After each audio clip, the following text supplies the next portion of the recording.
Olá, estamos aqui para mais um episódio do BBcast Direito ao Ponto. Hoje nós temos um convidado da casa para falar de um tema que muito tem sido comentado nos últimos dias, eu diria até nos últimos meses, na verdade. Os empresários, os clientes, eles têm feito muito contato com o escritório em razão da alteração da carga horária e por isso estamos hoje aqui com o Dr. Leonardo, advogado da casa há quase 20 anos, ou mais de 20 anos, quando muda a década a gente se perde na conta, né, Leonardo? Que faz o direito do trabalho do escritório, é o gerente de conta nesse núcleo. Seja bem-vindo, Dr. Leonardo. Muito obrigado, um prazer estar aqui em casa, né, como tu mencionou.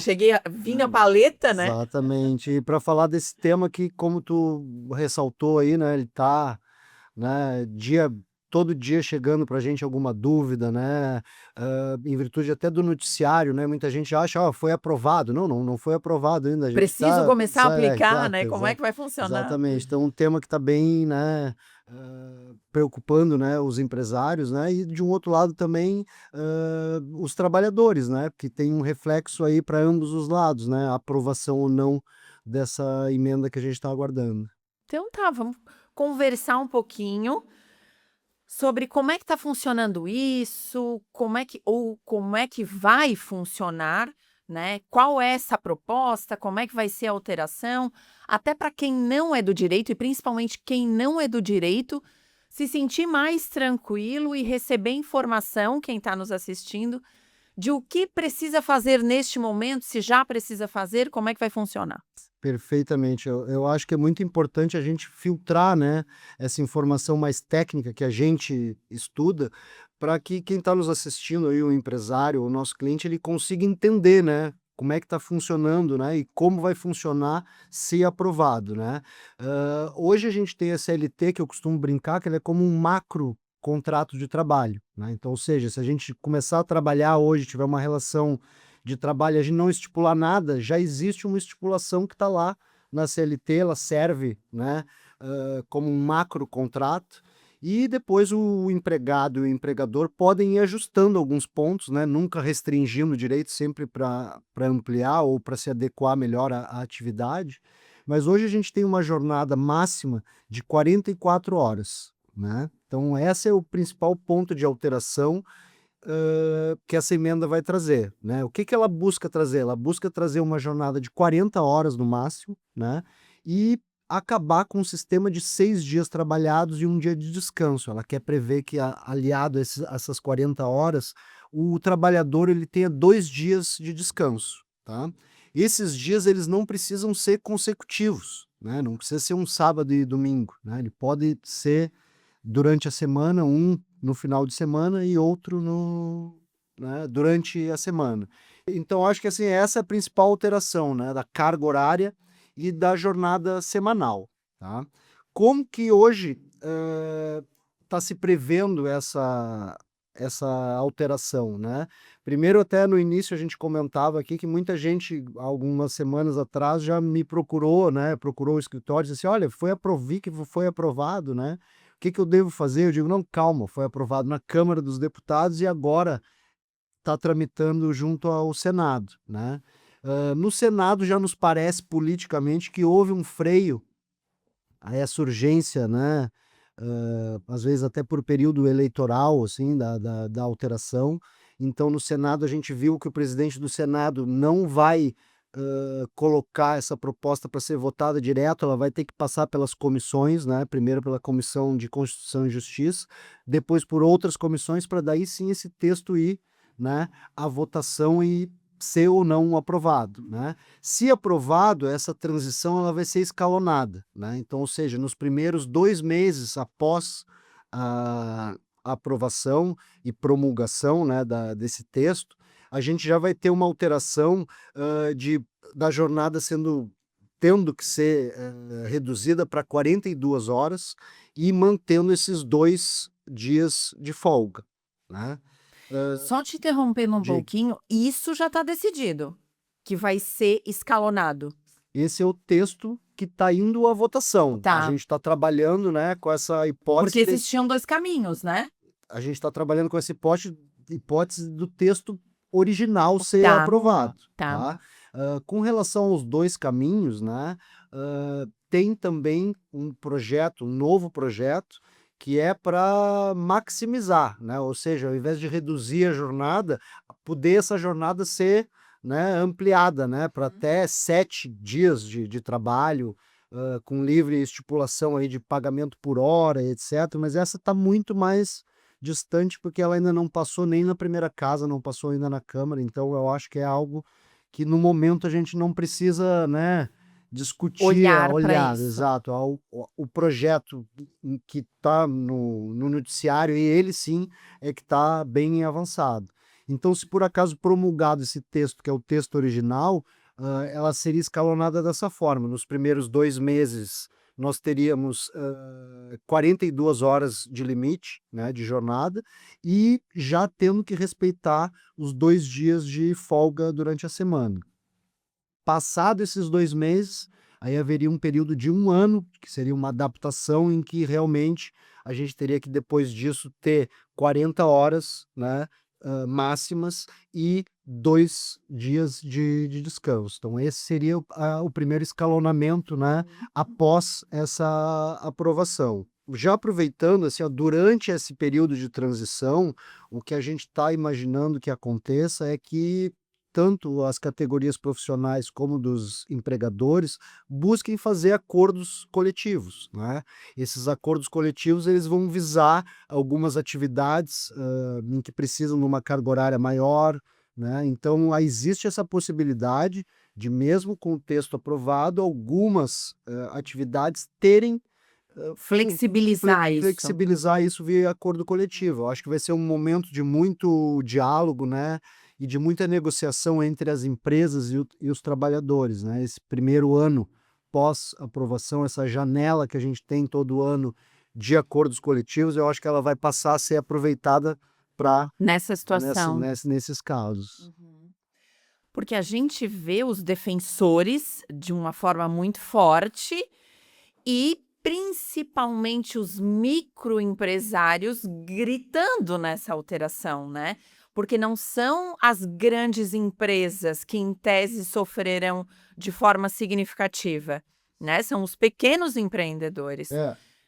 A gente, desculpa te interromper, Não? e especialmente, assim, a questão do varejo, né, do comércio, né, é uma área que vai sentir muito esse impacto, né, vai sentir muito esse impacto. E se a gente vai analisar dados, assim, quase 70% hoje, dos empregados, com vínculo de emprego, aí tirando prestadores de serviço, pessoas jurídicas, esse empregado com a carteira assinada, que a gente diz, 70% deles está dentro dessa jornada, né? Então vai ser um impacto realmente bem grande, bem significativo. Significativo. Tem um detalhe que eu acho que a gente pode botar aqui, Giza, que é o seguinte, ó, esse projeto de emenda à Constituição, ele prevê um tratamento diferenciado para pequenas empresas, né?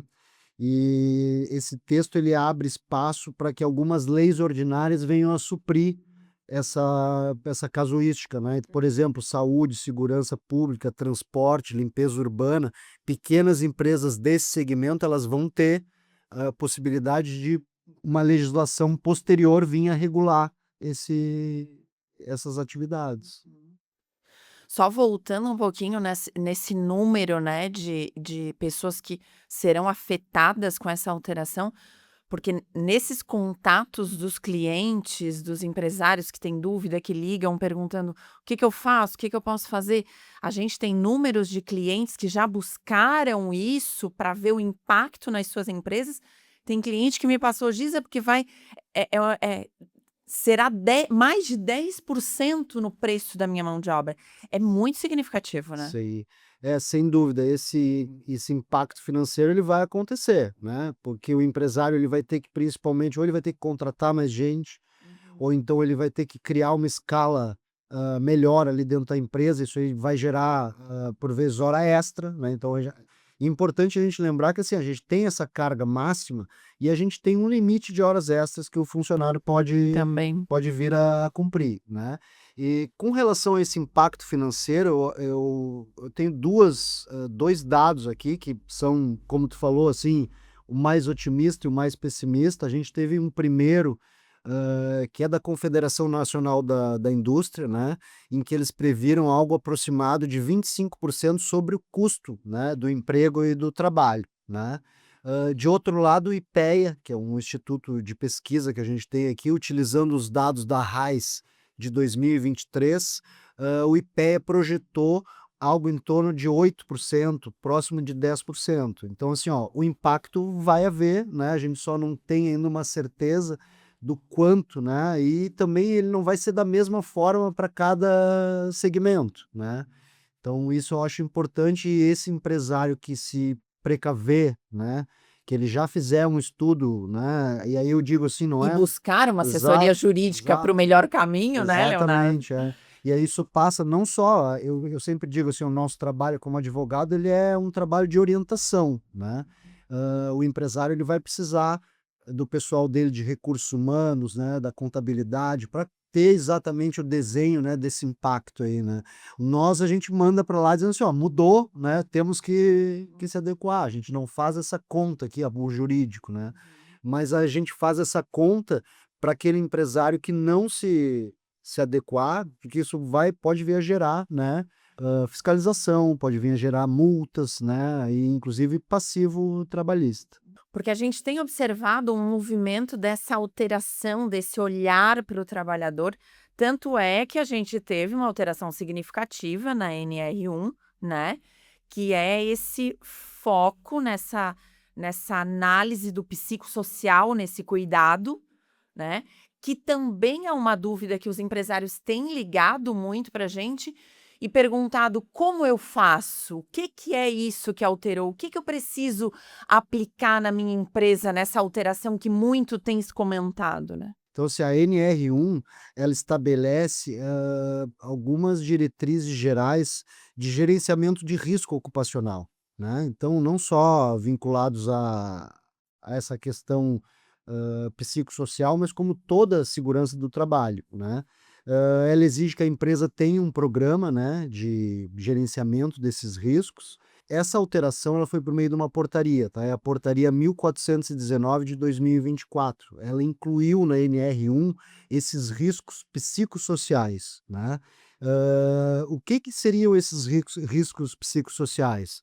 Pressão excessiva, assédio moral, sobrecarga, jornadas desgastantes, e aí a vinculação dela com a questão da PEC, O né, índice de burnout exatamente, gigantesco no país, né? e isso aí tudo já vinha sendo tratado como um risco ocupacional, mas de uma forma subjetiva, não estava, né, não tinha ainda virado, lei, né, não Aham. tinha ainda entrado na NR1.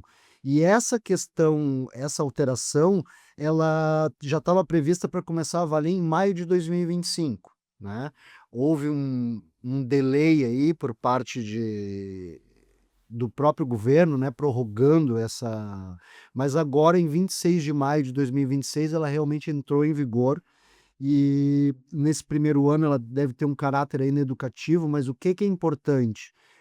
Ela estando na norma regulamentadora, essa questão essa alteração por meio da portaria, ela já passa a poder servir como subsídio para a autuação, né, fiscal do Ministério do Trabalho, da Superintendência do Ministério Público do Trabalho. Então é importante que Essa adequação. exato, que a empresa se faça uma adequação. Isso aí, como eu falei também com relação a a questão da jornada, o nosso trabalho aqui no jurídico ele é orientar, mas esse é um trabalho que é um trabalho para ser feito em casa, né, dentro da casa, dentro da empresa, pelo setor de recursos humanos, pelo profissional responsável pela saúde e segurança do trabalho, que ele vai ter que implementar dentro desse programa, de gerenciamento de risco, essa questão, né. Isso aí não vai mais ser cobrado lá um relatório por ano, ele vai ter que mostrar que aquilo ali está sendo, acompanhado, né, mês a mês, como isso está sendo feito. A empresa vai ter que montar um canal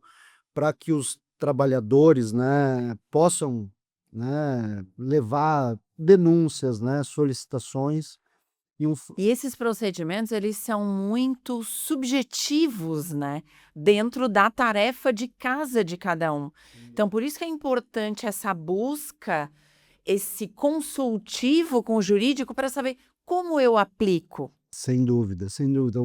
Uma questão que eu acho importante a gente ressaltar é que, assim, ó, esse canal, essa comunicação que vai passar a ser obrigatória agora entre os empregados e a empresa, isso é muito importante para aqueles empresários que não têm só empregados seletistas, que eles têm prestadores de serviço, que eles têm pessoas lá atuando como, né, pessoas jurídicas, que ele vai ter que englobar todos esses colaboradores, né? Então, ou seja, eu tenho os meus funcionários, que eu tenho que cuidar deles dentro desse meu programa, e se eu tiver Esses mão de obra externos, de prestadores de serviço, eu também tenho que abarcar eles nessa questão, né, da NR1, dessa alteração que teve na NR1. Uhum, uhum.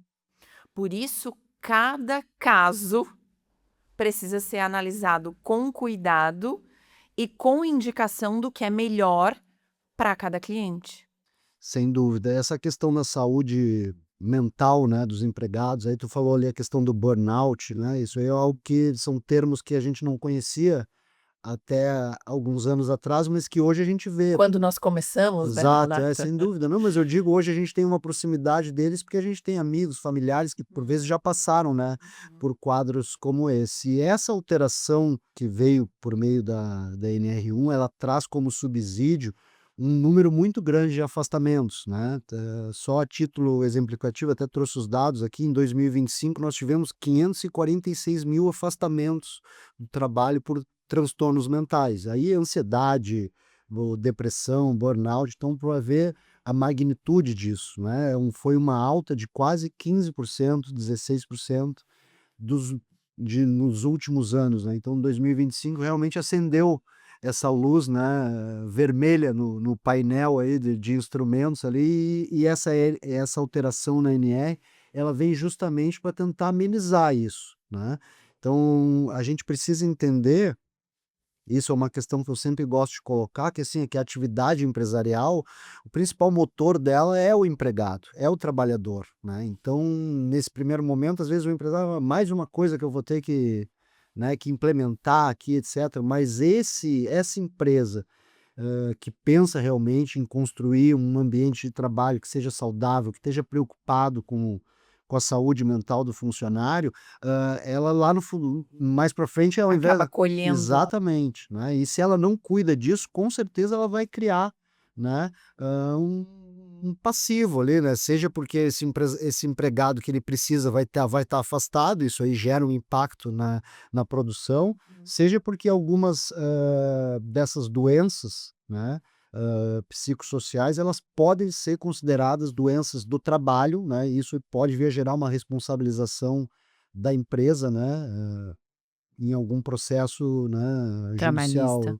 Então essa é a importância, né, e por isso que é importante essa comunicação, né, entre o empresário e aqueles colaboradores que ele tem, né. Isso, de criar isso, ele vai ter que passar agora, além desse canal de informações, a empresa ela vai ter que pensar em treinar inclusive gestores, para que esses gestores possam identificar isso, né, tomando medidas, às vezes vendo que um empregado está numa situação, né, próxima, né, de algum quadro desse, isso aí existem maneiras de se precaver, né, para evitar que esse funcionário acabe desenvolvendo essa doença mental, né, e traga esse prejuízo que a gente mencionou aí, de afastamento, de algo, né, algum processo e por aí vai.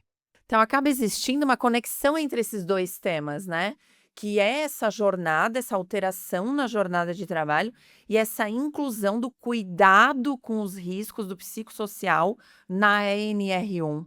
Sem dúvida, sem dúvida. Essa discussão tanto da escala, fim da escala 6x1, quanto essa alteração que tivemos aí na NR1 para incluir essa questão do psicossocial, elas estão na mesma direção, né? O objeto delas é o tempo e a saúde do trabalhador, e por isso o empresário, né, tem que aproveitar inclusive essa convergência para se preparar, né, de forma antecipada, visando elidir riscos, né, tanto de fiscalização, como eu falei, porque agora essa questão principalmente da ANR, ela saiu da subjetividade e ela entrou, né, de uma maneira positiva na legislação, então isso aí pode, e eu acredito que vai haver uma fiscalização por meio do Ministério do Trabalho, né, o Ministério do Trabalho é bem atuante quando tenha, principalmente essas questões, voltadas para o social do trabalhador, de saúde, bem-estar, então eu acredito que vão haver, né, fiscalizações para verificar a implementação,